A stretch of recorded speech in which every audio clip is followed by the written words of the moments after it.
في موجة صباح.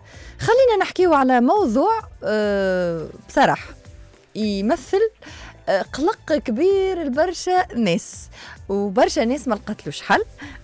برشا ناس تعرفش اسكو الحاله اللي هي فيها اسكو تتطلب انها هي تمشي للطبيب ولا لا. نحكيو على الشخير. اي نعم، اليوم باش نحكيو على الشخير. شنو ما الحاجات اللي تنجم تعملهم وحدك في الدار تنقص من الشخير، وشنو ما الحالات اللي تتطلب انك انت تزور الطبيب. خلينا نبداو بالحاجه الاولانيه ساعه. خليني نقول لكم اللي راهو الشخير من اكثر الاعراض الشائعه معناها ماشيه وتزيد، واللي هي تقلق برشا الجهاز التنفسي العلوي، وهي حالة تقلق برشا ناس، توتر برشا ناس. سورتو اللي تبدا مثلا ولا يبدا هو ما يشخرش واللي بحذاه يشخر. كان جاو زوز يشخروا هكا ما يسالش سي بون معناها يستحملوا بعضهم الزوز، اما كي يبدا حالة بحالة غاديك تقلق شوية. خلينا نحكيو شنو هي الحاجة الأولى اللي تخلي العبد عنده الشخير. الحاجة الأولى اللي هي الوزن. راك لازمك تنقص في الوزن، والعبيد اللي عندهم الزيادة في الوزن أكثر هما اللي أكثر عرضة للإصابة بالشخير. دونك خاطر راهو الأنسجة الدهنية تساهم وتضعف العضلات خاصة حول الحلق في الشخير. على ذلك راهو لازمك تتبع نظام غذائي معين يتحكم في السعرات الحرارية، كيما لازمك تمارس الرياضة بانتظام باش تفقد الوزن بشكل سريع. ثاني حاجة وهي الأهم يا ناس يا عالم، راهو الإقلاع عن التدخين.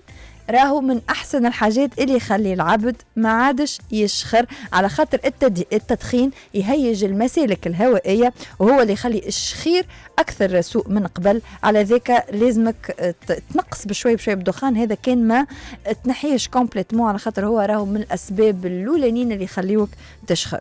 الناس اللي ترقد على إظهارها، هذه المشكلة الثالثة. هو يبدأ يهمنا معناه في العبد العادي. العبد العادي هو يرقد كما يحبه، أما العبد اللي هو من أصله عنده الشخير كيف ترقد على ظهرك راهو يتسبب في معناها انه لسانك يوخر شويه للحلق، وهذا اللي يخلي التنفس اكثر صعوبه ويؤدي للشخير. على ذاك ماذا بيك ترقد على الجنب باش الهواء يتدفق بسلاسه اكثر. رابع حاجه هز راسك. راهو انك تهز راسك معناها تعمل مخادد عالين شويه يساعدك في انك انت معناها تفتح المسالك سامحوني الهوائيه، وهكاك يقل الشخير وكان هكا تقضي عليه كومبليتمون. فما زاد علاج الحساسيه، على خاطر الحساسيه راهي تؤدي لاحتقان وانسداد المسالك الهوائيه، وهذا اللي يخلي الشخير اسوأ فاسوأ، وهذا زاد اللي يخلي الشخير ناتج على الحساسيه اللي ما تداويش. دونك لازمك تاخذ دواء الحساسيه تحس اوتوماتيكمون الشخير ماشي وينقص. عدم تناول الحبوب المنومة، على خاطر راهو الحبوب المهدئة والحبوب المنومة تؤدي النوم عميق، وهذا اللي يكون عنده تأثير على عضلات الحلق وينتج عنه الشخير وقت النوم. يعني الناس اللي تاخذ برشا دويات النوم هما المعرضين أكثر سامحوني للشخير. كيف جهاز تقدم الفك السفلي، الناس اللي عندها الفك السفلي مقدم شوية القدام راهو ذاك زاد يؤدي للشخير.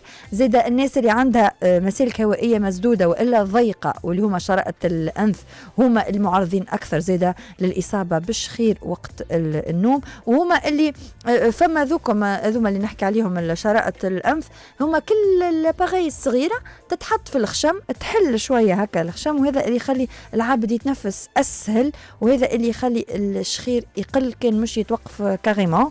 فما زاد السبراي نتاع الخشم اللي يساعدوا على علاج الشخير. دونك تنجموا تمشيو الفارماسي وتاخذوا منهم، وزاد ويسرحوا المسالك الهوائيه المسدوده والضيقه.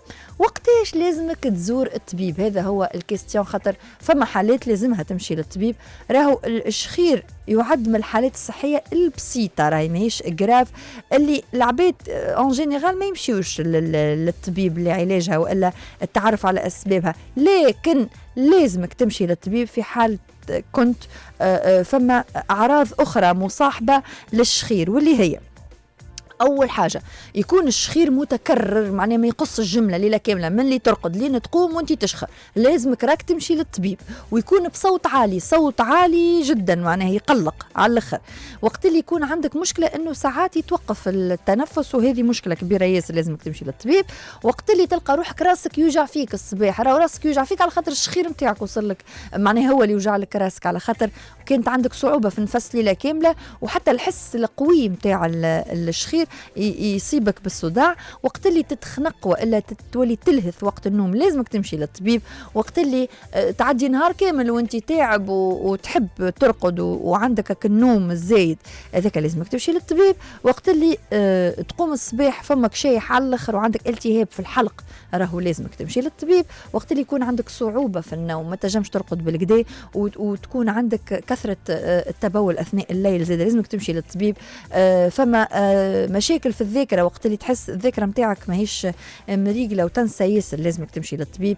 تقلب المزاج والاكتئاب، زاد هذوما زوز كي يتكرروا برشا برشا برشا لازمك تمشي للطبيب.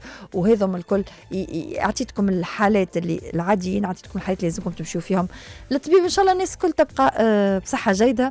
الناس اللي عندها مشاكل في الشخير القاو حل، فما حلول، الحلول موجودة. ل 11:49 دقيقة احنا مازلنا متواصلين معاكم بالموسيقى، راجعين.